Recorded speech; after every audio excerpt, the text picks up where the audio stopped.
Yo vine 2 veces a Cuba nada más, y fue las 2 veces que vine a poner bombas.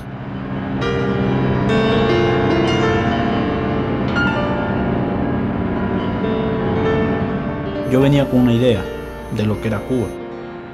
Todo un mundo armado, tanques por las calles. Pero no, cuando vine aquí me di cuenta de ahí, saliendo del aeropuerto, y dije, bueno, ¿y dónde están los tanques? ¿Y dónde está la gente militarizada y todo eso? Yo casi no tuve relación con mucha gente, ¿verdad? Porque yo venía muy concentrado en la supuesta misión que venía a realizar, pero sí tuve que interrelacionar con unas familias de unos cubanos. Fue una gran impresión que me ve con ellos, unas personas muy humildes, afables. Desgraciadamente yo voy a tener que arrastrar con esta ancla de que yo cometí un acto terrorista o varios actos terroristas.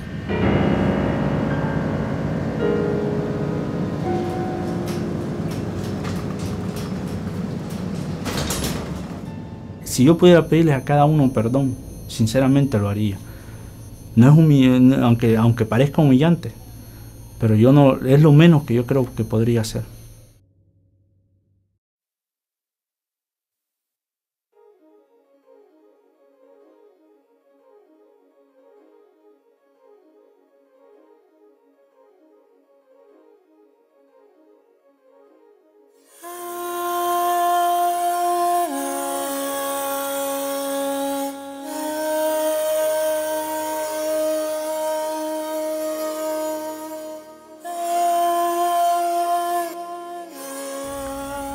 Winter refuses to leave Atlanta. It's February 14, 2006, and judges from Atlanta's 11th Circuit Court of Appeals were here for only 30 minutes, defense arguments in the controversial case of the Cuban Five. The defendants are 5 Cuban men who worked to prevent terrorism. This is the second case related to Cuba seen here in less than 10 years.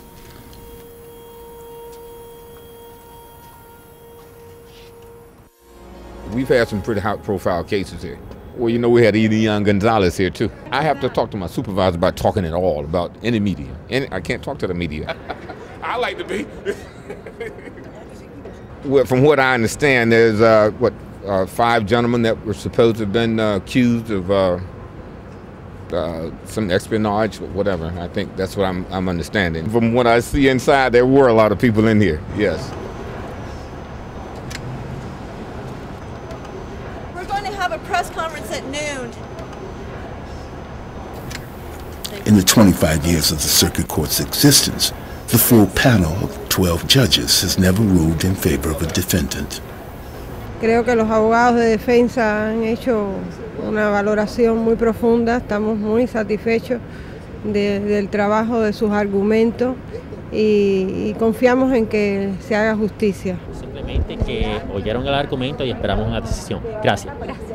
We're Mario and Miriam de la Pena. We're parents of one of the pilots that was shot down February 24th, 1996 over international airspace in a brutal attack by Cuban MiGs. The U.S. Attorney's already said something, and we'll have, I guess, something official from Miami, but I'm not going to comment. What it means for the people of the United States is, you know, we love due process and fairness more than any other people in the world.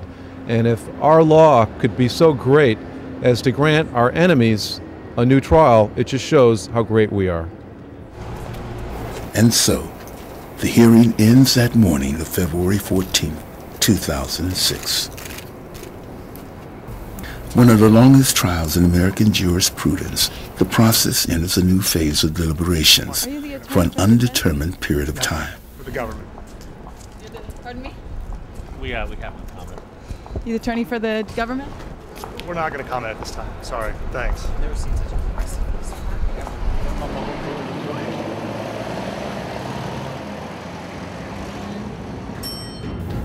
The legal process began in June 1998. when Cuban officials, alarmed by a new scale of terrorist actions organized from Miami, called a meeting with the FBI to provide detailed information about violent plots against the island.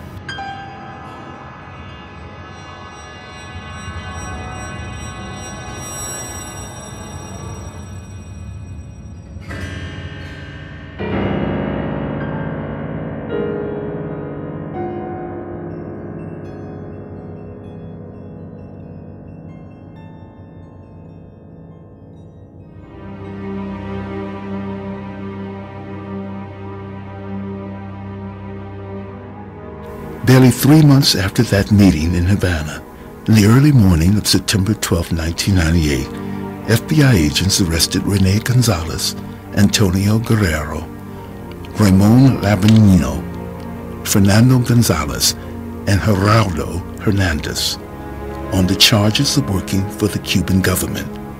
5 other accused persons gave in to the attorney's pressure and negotiated their charges.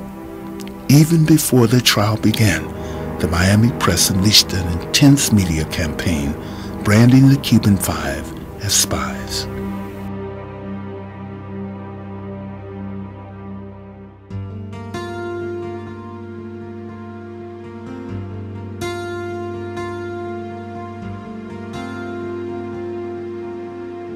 For Cubans living on the island, this issue has a different meaning.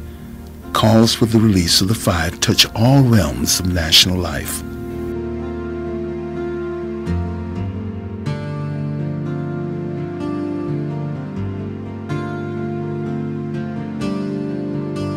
In the heart of La Rampa, one of the busiest streets in Havana, we find the law office of Dr. Nuris Pinheiro, who represents the families of the Cuban Five. Hay un momento importantísimo, que es cuando ellos, el 28 de febrero del año 2003, son trasladados a los lugares de castigo más crueles que existen en las prisiones, que son los llamados huecos. Y se les llama así porque son lugares en que la persona está aislada totalmente. Y es un requisito indispensable cuando se va a trasladar a un sancionado a este lugar, explicarle las razones por las cuales se está trasladando. Y las autoridades de las prisiones, cuando se dirigían a ellos para darle una explicación, les referían que no tenían argumento. This case was political from the very beginning, with a political purpose. A small political purpose, which was the administration catering to the South Florida Cuban exile community so that they could get re-elected or elected. And the larger political purpose is the struggle against the Cuban Revolution. But the two of them go together, hand in hand. I think that it would be difficult to have any extended contact with any of the five without coming away with respect for them as individuals, their integrity, and acting in behalf of what they believe. Because of their institutional role, it had to continue to maintain a hostile position toward the defendants, but I think those who did not have to, because of their institutional role, did have respect for them, and then gained a greater respect for them as the process went on. El 12 de septiembre de 1998 fue un sábado. Es un día muy irregular para arrestar a nadie, porque le estás negando el acceso inmediato de ese acusado a un magistrado. Así que esto empezó con una gran ilegalidad. Fueron secuestrados al piso 12 del Centro de Detención Federal en Miami.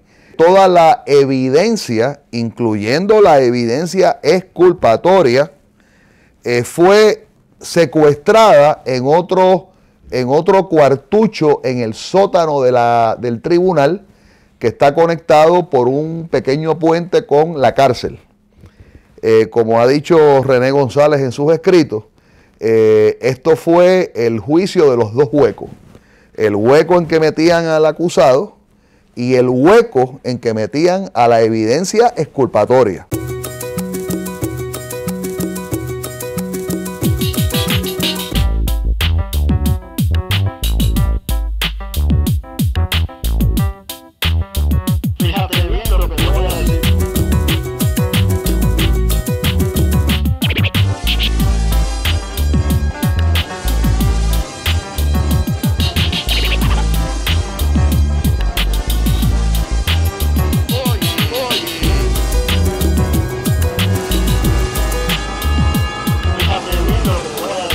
The Cuban community in the United States, largely settled in Miami-Dade County, has made a strong impact on this region's culture.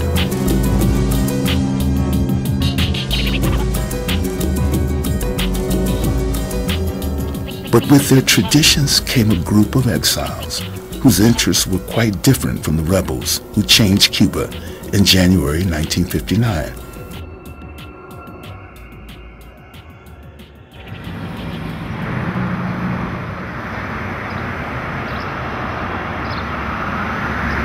Aquí nosotros salimos de Cuba para estar en un país de libertad como su madre lo... In 2000, while the hysteria in Miami against returning Elian Gonzalez to Cuba was at its height, the trial of the Cuban Five was just beginning. The U.S. prosecutors argued that Miami was a cosmopolitan and tolerant city, and that the Five would receive a fair trial there.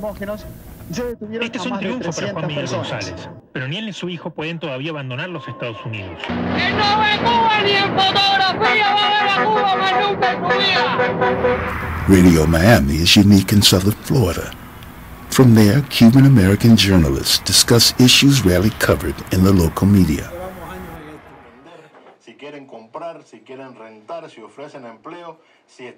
Muy buenos días, les habla Max Lesnick, director de Radio Miami, para como todos nosotros que tuvimos una revista que fue asesinada por los terroristas. Esa revista dejó de salir porque amenazaban a los comerciantes que la vendían, amenazaban a los anunciantes que se anunciaban en ella. Adelante, la próxima llamada. Buenos días, dígame. Aló, ¿tiene usted la palabra? Dígame. Sí, mira, ¿para qué dejan a su familia en Cuba? ¿Para ahora llorar como unas prostitutas? Bueno, también quizás usted esté llorando. The hostility of the right-wing Cuban community sometimes turns to violence against those with a different point of view. Bueno, mira, yo quisiera hacerte una pregunta. ¿Lo defendiste tú alguna vez o nunca lo has defendido? No vaya a ser que tú fueras de aquellos milicianos que, como un comentarista de radio de Miami, gritaban patria o muerte venceremos hasta que le pisaron el callo. No sé cómo tú te llamas, no sé de dónde saliste. Si sabes quién soy yo. Yo soy Max Lesnick, periodista, que en momentos dados en Cuba combatí al gobierno de Batista y cuando no estuve de acuerdo con el gobierno de Cuba, conspiré contra ese gobierno antes de exilarme. Nuestra denuncia al terrorismo implica que los terroristas toman la decisión de liquidar esta publicación. Las bombas las colocaban en nuestras oficinas. Una de ellas, 2 libras de un explosivo C4, capaz de destruir toda una manzana. Sin ni siquiera darse cuenta este grupo terrorista de que frente a las oficinas esas había un colegio de niños.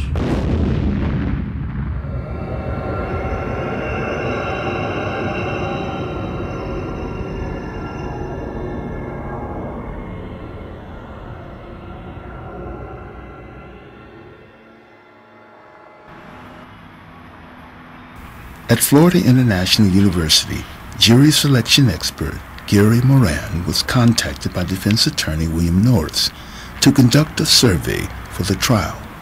The defense team wanted a change of venue out of Miami, arguing that anti-Cuban prejudice would make a fair trial for the Five almost impossible. Gary Moran's survey showed that hostility against Cuba is part of the collective conscience in Miami. What the courts are interested in there is whether or not there is a reasonable likelihood that you could not get a fair trial in a particular venue, Miami-Dade County. The issue for these Cuban 5 people was not so much the pretrial publicity, there was plenty, but it was that this community, 50% of people who serve on juries in Dade County are Hispanic, and 80% of them are Cuban Americans. Now, there have been prior surveys in the 80s, also in the 90s, in 1997. All of them show exactly the same thing, and that is that anyone who is represented to be an agent of the Castro government simply doesn't get a fair trial, right? Now, in the United States, you have a right to a fair trial whether you're guilty or whether you're innocent or whatever, right? A right is a right, you know what I mean? You don't get a fair trial before people who presume you to be innocent.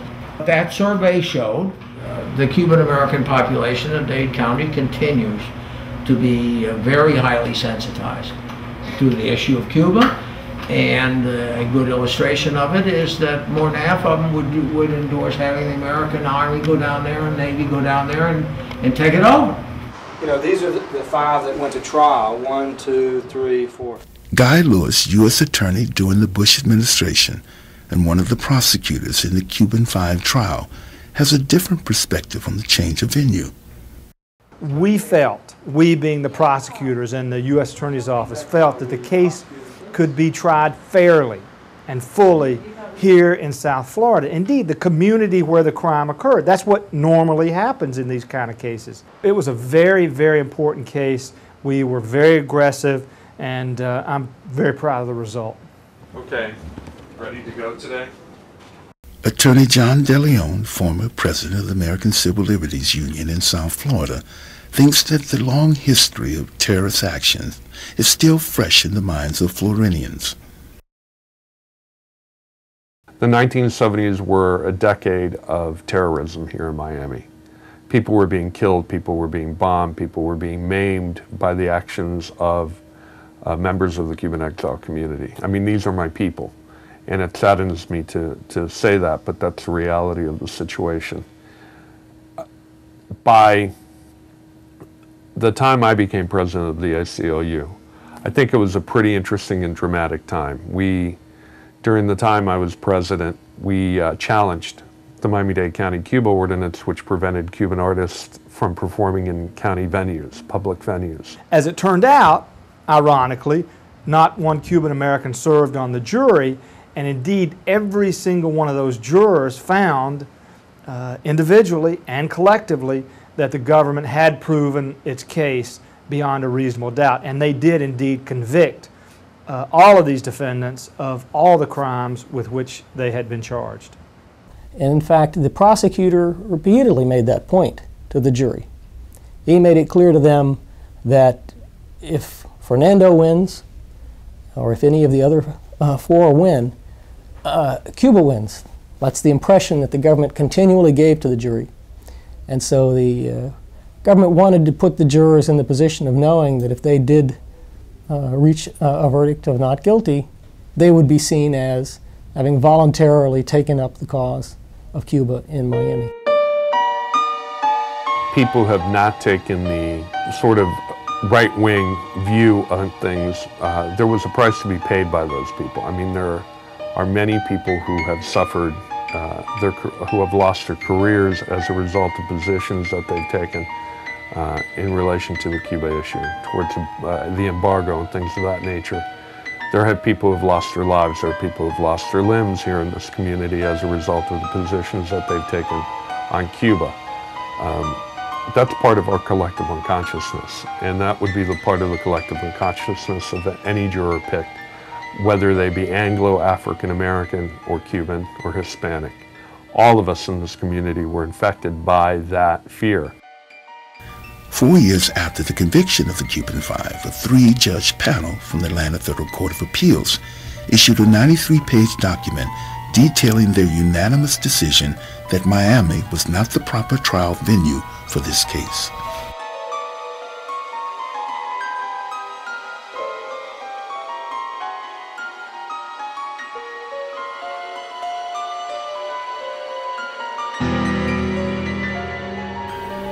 history of terrorism against Cuba began in the early days of the revolution. The tactics have changed, but the goal remains the same.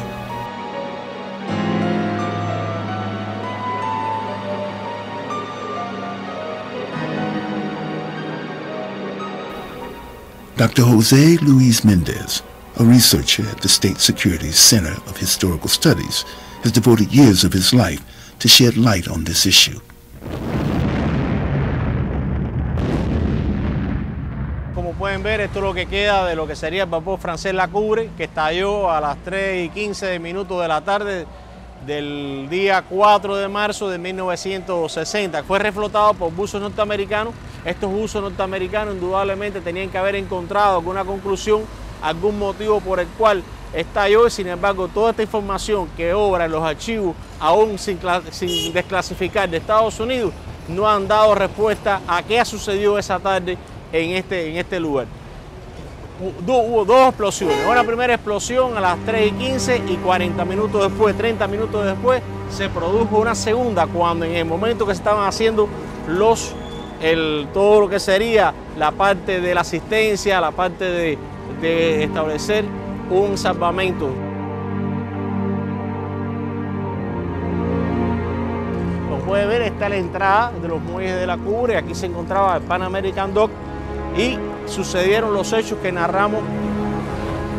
Esta es una de las arterias comerciales de la ciudad de La Habana. Estamos en la bifurcación de la Avenida Italia, mejor conocida como Galeano y San Rafael. Como ustedes verán, están centros comerciales como Tencent, una cadena americana, la tienda Flogar y más allá la tienda La Época, y aquí tenemos El Encanto, una tienda emblemática en aquel momento, en la década del 60, actividades terroristas, y se produce el incendio de este centro comercial el 13 de abril de 1961 en los preparativos de lo que sería la invasión de Playa Girón. These images remain as a grotesque testimony of terrorist attempts to intimidate and demoralize the Cuban population. Another tragic moment was the bombing of a Cuban airliner in October 1976, carrying 73 people on board. One of the masterminds, Orlando Bosch, walks freely through Miami today. The other, Luis Posada Carriles, was recently released from a Texas immigration detention center, refusing Venezuela's request for his extradition on criminal charges.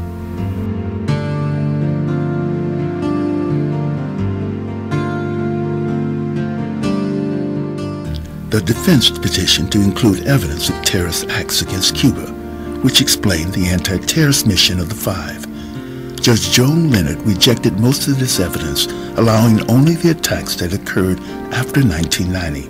She limited Cuba's expert witness on the subject to mention only the attacks where bombs did not explode.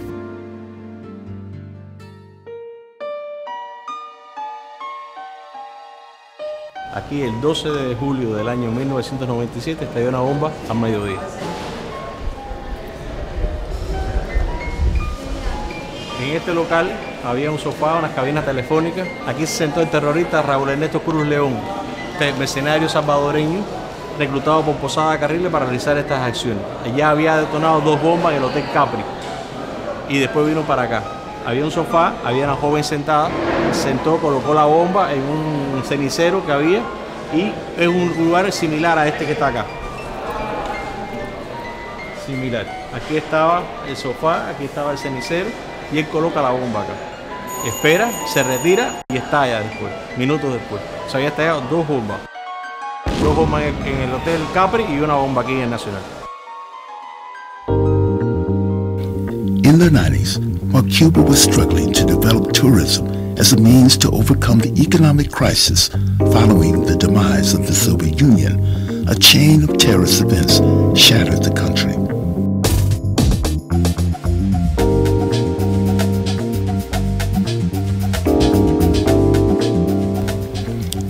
Lieutenant Colonels Francisco Estrada and Roberto Hernandez were part of the squad appointed to find the criminals and establish their connections.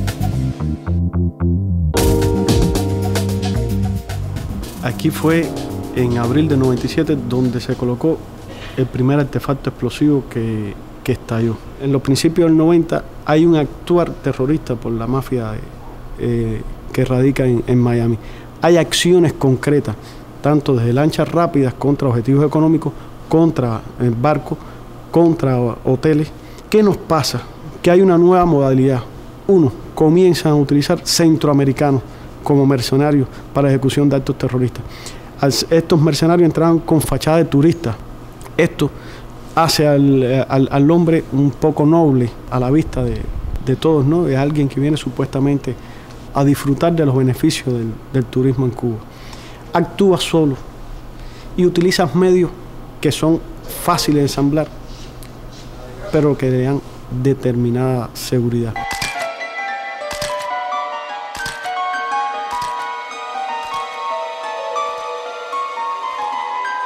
Aquí, por los daños que causó la bomba, se calcula que hayan estado entre 500 y 600 gramos de C4, porque aquí se pudo determinar pericialmente que la sustancia explosiva que se utilizó es el C4. El explosivo destruyó toda la meseta esta de mármol, la hizo totalmente añicos. Estaba colocado el artefacto aquí, en una viga que había aquí, y al estallar desbarató esto, la pared esta la sacó totalmente del lugar, o sea, se fue todo el falso techo y la onda expansiva se movió por la parte de atrás del baño, arrancando todas las separaciones entre los inodoros y los urinarios. Minutos antes de que estallara la bomba aquí, estuvieron 3 personas. Incluso los medios que íbamos recopilando poco a poco nos decían que no teníamos nada que ver ni con la dinamita o el TNT y este tipo de medios usados en los primeros años de la revolución. Se peinaron ascensores, lobbies, habitaciones. El 30 de abril encontramos en un lugar que no es exactamente esta jardinera, pero así mismo, no está aquí, había una jardinera que tenía las características de que era una especie de cajón que se cerraba y dentro iba la mata, y dentro, así mismo, encima de la mata se halló con este efecto explosivo, con C4, 250, 300 gramos, 200, 300 gramos de C4, y nos permitió cambiar la investigación absolutamente. El día que se detecta y se desactiva la bomba es 30 de abril. El 1 de mayo hubo una manifestación de las que siempre sucede en nuestro país, que pasa precisamente por esa calle que sube hasta la plaza. Si hubiera ocurrido la explosión cualquiera de los días desde que se puso, hubiera sido desastroso el daño. Si hubiera ocurrido el 1 de mayo, esto es un punto de concentración de la marcha. Realmente el calificativo desastroso se queda chiquito en lo que hubiera sucedido, lo que hubiera provocado. The numerous files of notes, letters, and secret writings between terrorists illustrate the planned sabotage patterns, including specific dates and places, and remain an ominous witness to various plans aborted by Cuban security.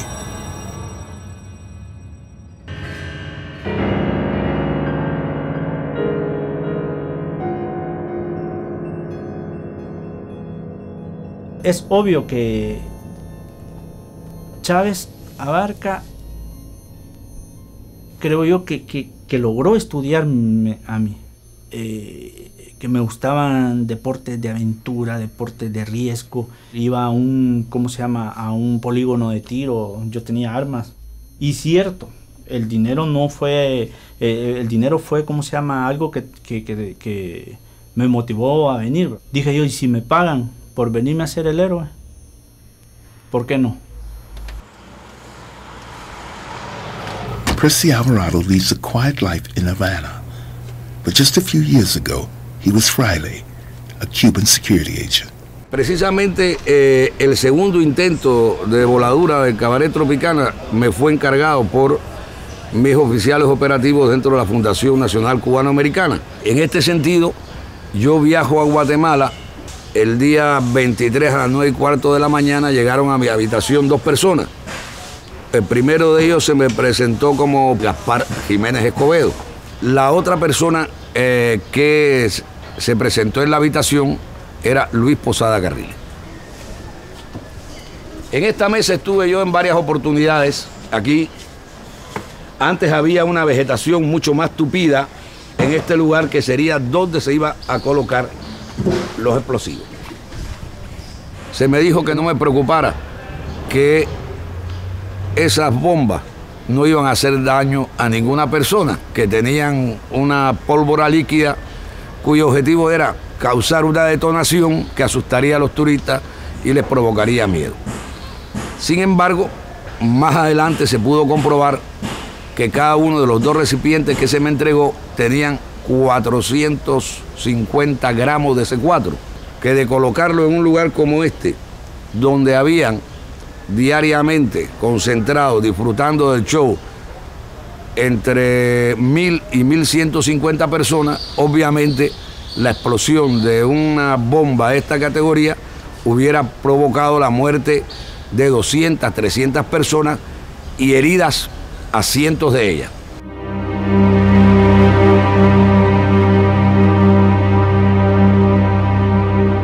The Cuban American National Foundation supported many terrorist actions. One of these caused the death of Fabio Di Cermo, a young Italian tourist. While Cuba was trying to show the world the truth about terrorist attacks, a jury in Miami declared the Cuban Five guilty. The charges: conspiracy to commit crimes against the United States, conspiracy to collect United States national defense information, conspiracy to commit murder, fraud and misuse of ID documents, and acting as an agent for a foreign government without previously registering with the U.S. Attorney General. Despite the seriousness and magnitude of a case that should have received national press attention, the Miami Herald was the only newspaper that covered the trial.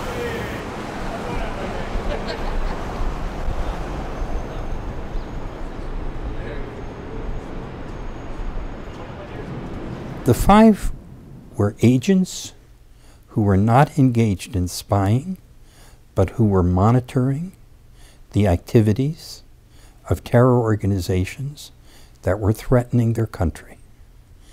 The same as U.S. agents are now doing in over 80 countries around the world, because the U.S. senses in those countries there are groups that might want to inflict terror on the U.S. Cuba has the same right. From his Miami Beach studio, freelance journalist Kirk Nielsen was interested in the Cuban community just a few miles away. During the Cuban 5 trial, he was on staff at the Miami New Times. His coverage for the New Times was perhaps the only investigative reporting on the case that could be found in the U.S. press at the time. A couple years went by before the trial actually was getting ready to start, and I realized that it was unique. On top of it, in order to prosecute them, the government had to declassify all kinds of, previously classified material. It lasted 6 months. I spent a good part of my life that year covering that trial. I wasn't there every day, thank God. Banners waving today in front of the U.S. diplomatic office in Havana remind Washington of the victims of terrorism against Cuba.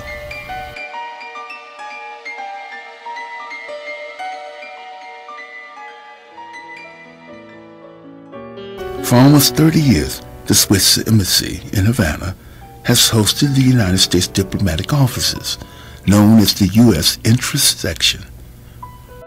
The Swiss ambassador offered his residence at the request of the Miami court to take sworn statements from Cuban witnesses for the defense. These depositions were presented at the trial. Highly ranked military officers from both countries, air traffic experts, oceanographers, and pilots testified for the defense. The most controversial charge of the case, conspiracy to commit murder, was brought against Geraldo Hernandez. It was an extra indictment added 7 months after the five were first arrested, intending to link him to the 1996 shoot-down of two planes owned by Brothers to the Rescue.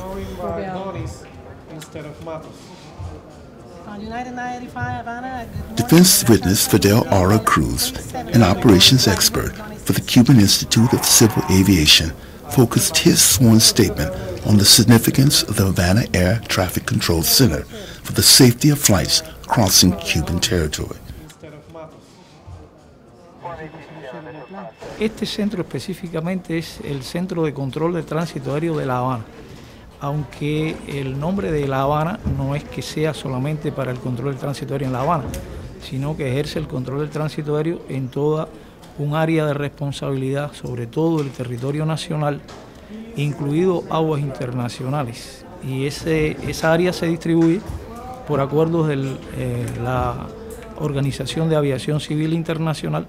Este centro asume la responsabilidad de todo el control de las aeronaves sobre el territorio nacional y desde el paralelo 20 norte hasta el paralelo 24 norte, si hablamos en el sentido norte-sur, y desde el paso de los vientos hasta el Cabo de San Antonio aproximadamente. Thousands of citizens from around the world fly over Cuba each day, but the passengers don't know that their safety could be compromised when pilots such as those from Brothers to the Rescue interrupt radio frequencies, as they did repeatedly during the early 90s. Aproximadamente el 80% de esas aeronaves que sobrevuelan dentro de ese espacio aéreo que hemos mencionado son de matrícula norteamericana, son aerolíneas norteamericanas y que en su mayoría transportan ciudadanos, pasajeros norteamericanos. Por ejemplo, aquí tenemos una aeronave de la American Airlines, es el vuelo 966 de American, otro vuelo de American, que es una compañía norteamericana, el vuelo 937, aquí tenemos otro American, el 953, el Delta 255, todos son compañías norteamericanas, otro American, volando acá, aquí está el paralelo 24 norte, esta es la frontera entre el área de responsabilidad del centro de La Habana y el centro de Miami, que está al norte de nosotros. Marianela Herrera has controlled air traffic in this region for over 30 years. She is now Director of Air Traffic Control at Havana's International Airport. In her testimony, she described the repeated violations by Brothers to the Rescue pilots of the island's airspace. Esta organización como tal, ¿qué hacía? Una vez que entran en el espacio aéreo de nosotros, interrumpían constantemente por las frecuencias de trabajo asignadas, por las llamadas que efectuaban, interrumpían constantemente el trabajo de los controladores de tránsito aéreo.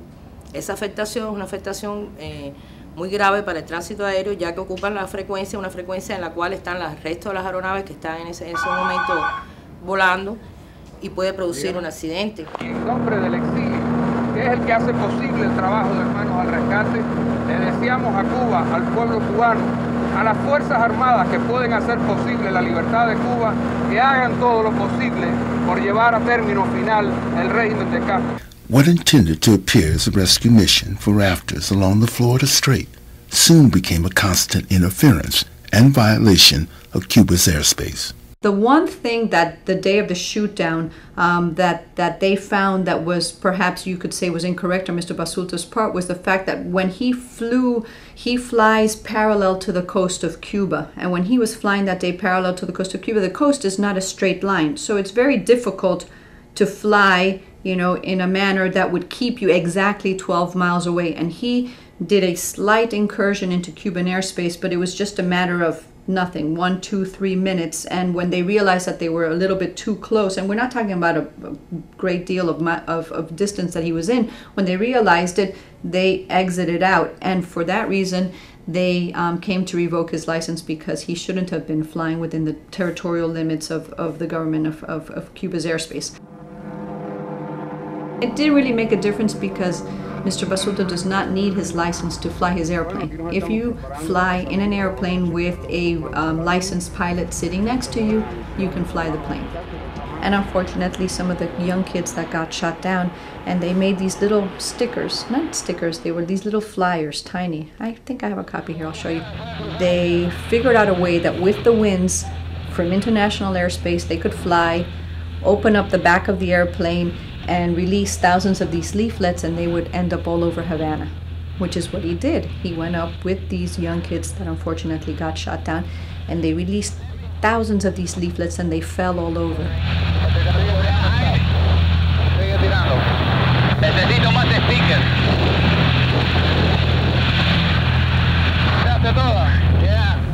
Te pedimos nos dejes el rumbo, la dirección y guíes nuestros aeroplanos hacia donde están nuestros hermanos en el mar. José Basulto, initially, in the early part of his life, he was trained by the CIA, he fought in the Bay of Pigs, he infiltrated Cuba, and yes, he was taught to have a violent background. Not that, I mean, he's never killed anybody in his life, thank God, but he was trained by the US for that.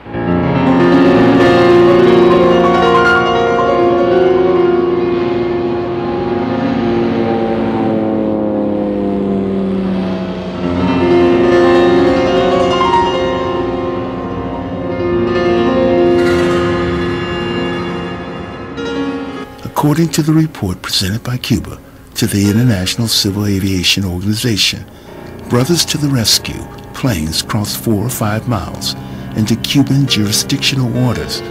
2 planes continued straight toward the island's coastline, and the third, piloted by Jose Basulto, returned immediately to U.S. territory.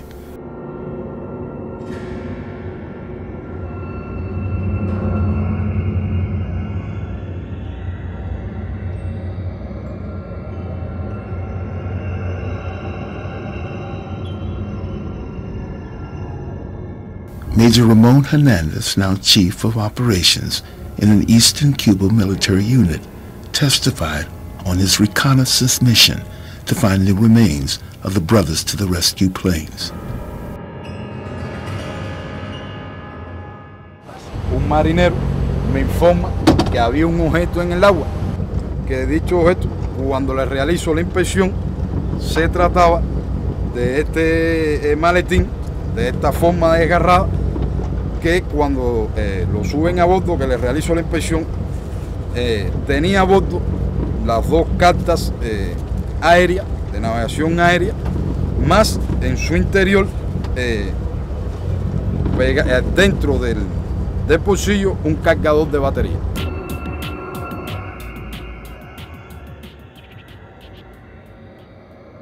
The maps found inside the briefcase, printed in accordance with U.S. Federal Navigation Agency regulations, clearly indicate that planes flying over Cuban territory must file a flight plan at least 1 hour before takeoff, communicate directly with Havana 10 minutes before entering its airspace, and observe Cuban regulations when reaching national territory. Defense Counselor Paul McKenna called several witnesses before the jury to help him validate the thesis that the planes fell over Cuban territorial water.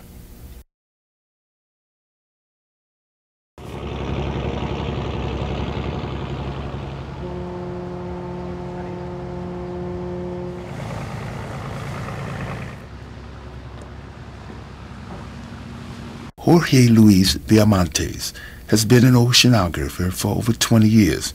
Today he heads the Cuban Academy of Sciences research expeditions which study sea currents around the island.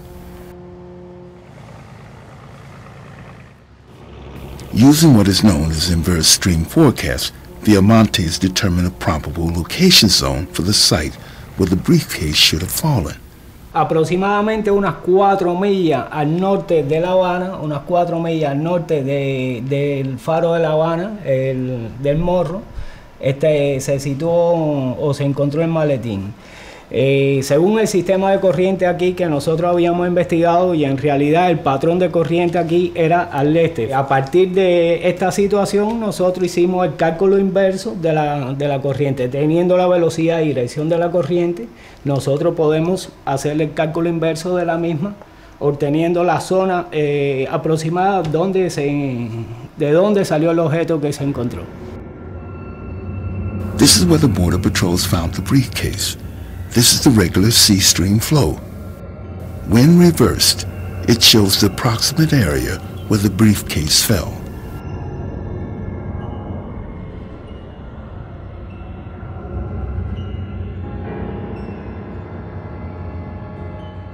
Lieutenant Colonel Cecilio Martinez was the radar crew chief of the nearby coastal region on the day of the events.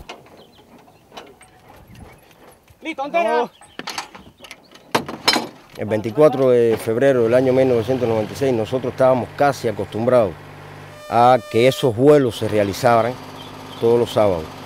Aproximadamente a las 14:30 aparece el primer objetivo en la pantalla. Es destacar de que estos objetivos tienen características subgéneris.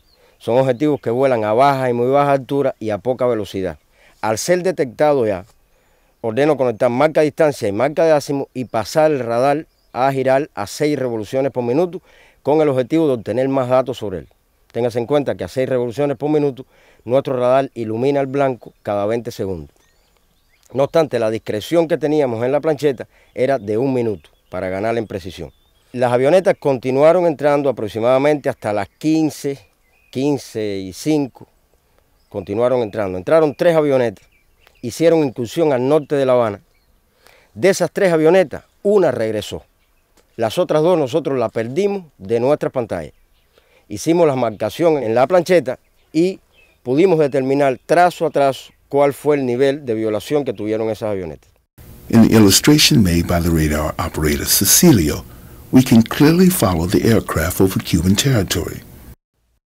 I did spend a lot of time trying to explain to the jury why the Cuban government shot the planes down. And one of the issues was that these planes had flown over the Cuban capital, and that Basulto had been talking with people about, throwing things out of the plane, like, bombs and other kind of devices. So it wasn't just simply a question of, a civilian plane in their airspace. These planes could pose a threat, and, not too long after the verdict came out in this case, that the following fall, we had 911, where planes did run into buildings, and maybe at that time of our trial, the government argued how preposterous it was that any plane posed a threat to Cuba. Well, planes have to follow certain rules, and these planes weren't. They were flying however they wanted, breaking all the rules of civil aviation, flying in restricted airspaces. Cuba, just like Washington, D.C., has restricted airspace over Havana.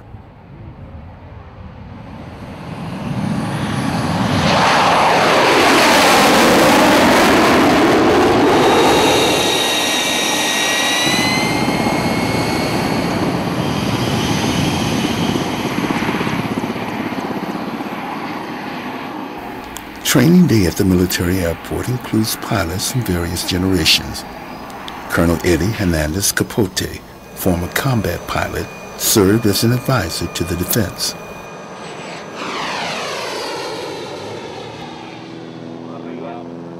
Es interesante también que en este vuelo, cuando Basulto va regresando, hay un momento que los radares nuestros lo pierden.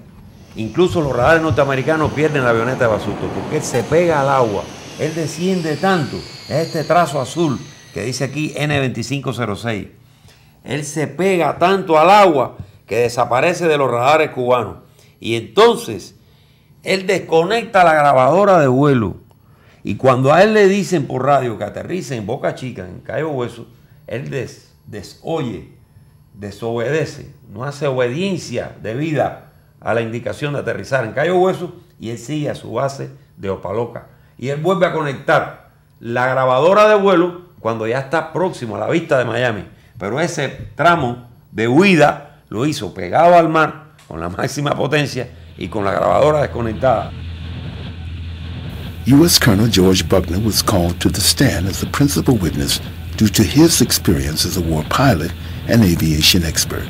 Given that particular scenario, FAA knew he was going down there, the State Department, probably the White House, the Air Force, and he knew he was putting himself in danger, and he knew he was putting his wingman in danger. Now, I'm not going to attempt to comment on the legal aspects of this, but I would think that any reasonable person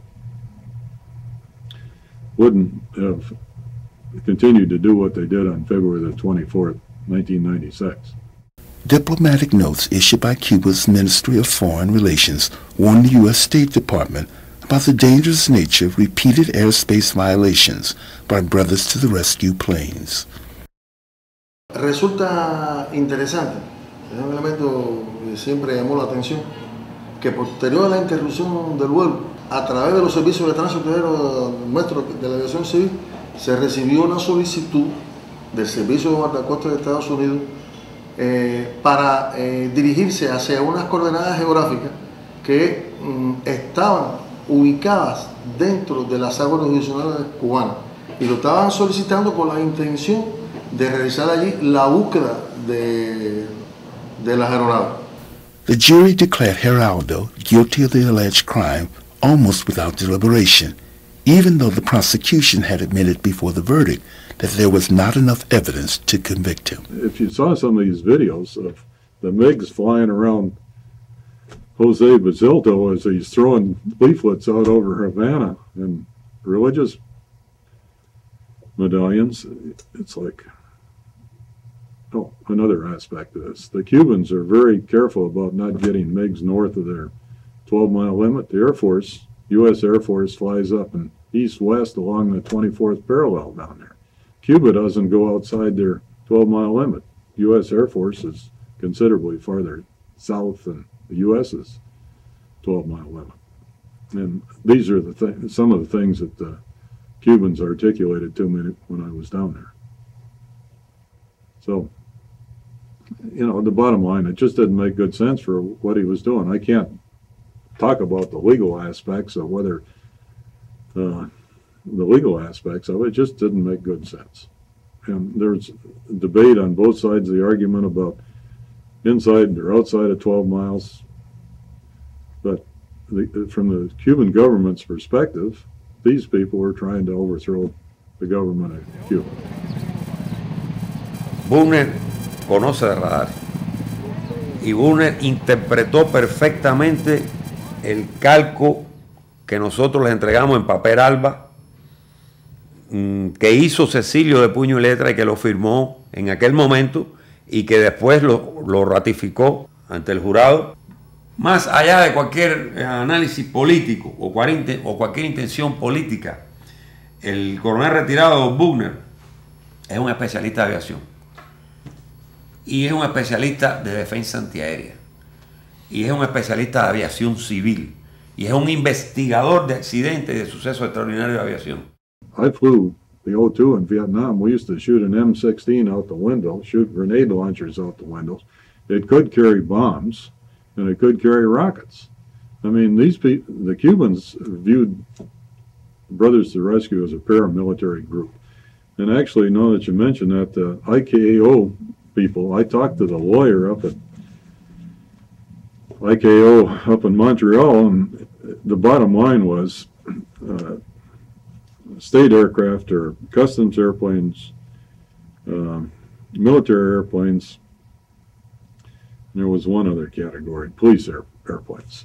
But there's kind of a caveat to that and an asterisk to it, and that's how the airplanes are being used. The Miami court brought another charge against the Cuban agents, conspiracy to gather national defense information. The immediate relevance of this case, as far as the United States was concerned, was national security. A group of Cubans who had been trained, who had been financed, who had been supervised by the Cuban intelligence authorities in Cuba, infiltrated various organizations here in South Florida, various groups, various institutions, as well as some of the military installations here in South Florida, Boca Chica Naval Air Station. Y entonces yo le mostré, digamos, esta es una fotografía de Boca Chica. o sea, de Cayo Hueso, donde está la base de Boca Chica aquí. Pero bueno, si se quiere más, aquí está el plano. Aquí está el plano de todo el callo de Boca Chica. Y además, en cuanto a estas cuestiones del régimen de vuelo, que es lo que llega allí.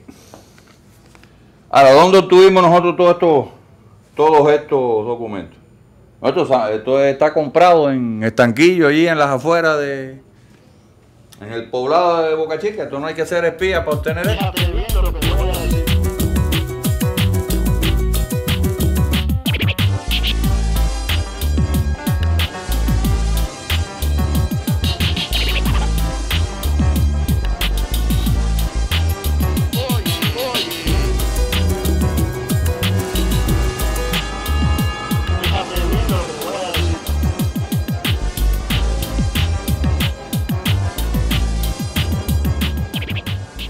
After the sworn statements recorded in Havana, Judge Leonard's only option was to allow the evidence from the bombings in Havana and other cities across the island. The doctrine of necessity should be applied in this case, but it wasn't applied by the trial judge. But we will be arguing that. But we're arguing something else if the case comes back for a new trial. It's a doctrine in U.S. Juridical history called double jeopardy.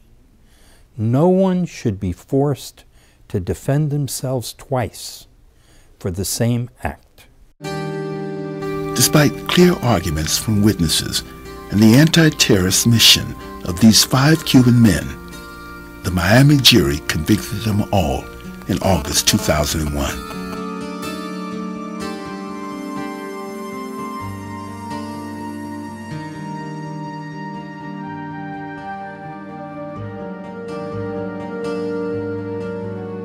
Well, one of the things we tried to show was that, particularly in light of the bombings in the hotels, but also just if one were to consider the whole 40-year history of relations between Cuban exiles and Cuba, that and during those 40 years, a long history of acts of aggression, of invasions, of basically drive-by shootings with vessels shooting at the coastline, at hotels, at sunbathers. That Cuba, under the law, had the right to defend itself, and with means that were not overly aggressive, if you will, and that certainly the decision to send people here who could keep an eye on these activities and on these groups and provide information to Cuba, provide information to U.S. law enforcement officials as well, because that's something that we were able to develop and show that the Cubans who were here gathering information not only relayed that information to the Cuban authorities, but often to the FBI so that they would do their jobs. Because let's not forget that people who are here involved in activities designed to ship weapons to Cuba or to fire guns at Cuban facilities, those people are violating U.S. laws as well. In August 2005, the convictions were overturned by a 3-judge panel from the Atlanta Federal Appeals Court, and the 5 were granted a new trial. The judges ruled that a perfect storm of prejudice and anti-Cuban sentiment in Miami, along with misconduct by the prosecution, had denied the 5 their constitutional rights. Never before in U.S. federal appeals had defendants won a new trial based on the issue of venue.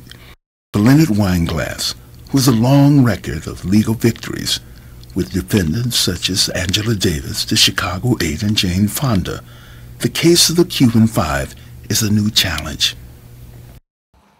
The court on the 9th of August decided one issue, and that was the issue of venue, the question of whether or not the 5 could receive a fair trial in Miami. But there are an additional 9 issues which we raised, which will now go back to the original 3-judge panel and which will have to be considered and resolved. So one issue has been decided on August 9th. 9 additional issues remain to be decided by a 3-judge panel.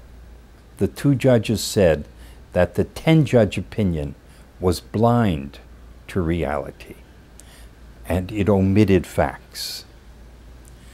Now, the good news is that the remaining 9 issues will go before those 2 judges who saw the venue issue very clearly and in our favor, and they will be the ones to decide the remaining 9 issues. Well, they vary, but essentially they deal with 2 things: events that occurred during the process which were prejudicial to the defendants. Secondly, they deal with the structure of the case and the question of whether or not there is any legal basis for charging Gerardo in count 3 with a conspiracy involving the shoot-down. And lastly, they talk about the investigative methods used by the government in putting this case together, which violated the constitutional principles of the United States, such as the Foreign Intelligence Surveillance Act and the Classified Information Protection Act. So we deal with the nature of the charges, the investigation prior to trial, and the misbehavior of the prosecutors during the trial. In the report addressed to the government of the United States, the UN Human Rights Commission's Working Group on Arbitrary Detentions declared as arbitrary the imprisonment of Geraldo, Ramon, Antonio, Fernando, and Rene. Alicia Zhrapko is one of the organizers of the Free the Cuban Five campaign. From her offices in San Francisco, California, she coordinates the support of hundreds of citizens and organizations all over the world. Bueno, las donaciones vienen de todas partes del país y de todas partes del mundo realmente. España, Bélgica, Argentina, Brasil, Inglaterra, Irlanda, de todas partes prácticamente nos ha llegado. Y siguen llegando. La verdad es que no me quiero olvidar de nadie, pero hemos recibido muchas donaciones. Ucrania también nos mandó donaciones. This full-page ad published in the New York Times and supported by renowned intellectuals has helped make the case known to the United States. Over 6,000 intellectuals and artists from around the world, including 9 Nobel laureates, signed an open letter to the U.S. Attorney General demanding the immediate release of the 5.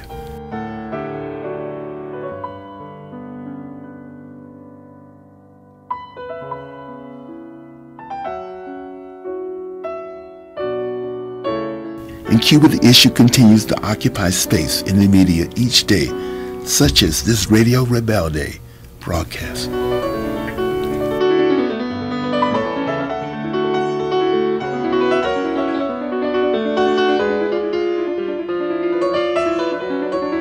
Esta noche fue mágica, la suerte de que Alfredo Guevara haya dicho que sí. Alfredo para nosotros es ese hombre que forma parte, entró con Fidel a la universidad a los 19 años, entraron juntos el mismo día y están juntos en la revolución. Ellos son 5, pero son cientos de miles. Son formas diversas. Esta es extrema. Y por eso estamos aquí. Este país tiene el tesoro más grande que pueda tener cualquier país, que es, primero, seres humanos verdaderos, después, el saber desplegado. Ese es el tesoro que nuestros amigos queridos, nuestros hermanos, han defendido y defienden. El valor que hace, que de verdad eterniza los valores revolucionarios. y con el saber, algo por lo que tenemos también que luchar infatigablemente, conservar y desarrollar y cuidar y profundizar la eticidad de la revolución. El ejemplo de nuestros 5 forma parte de este.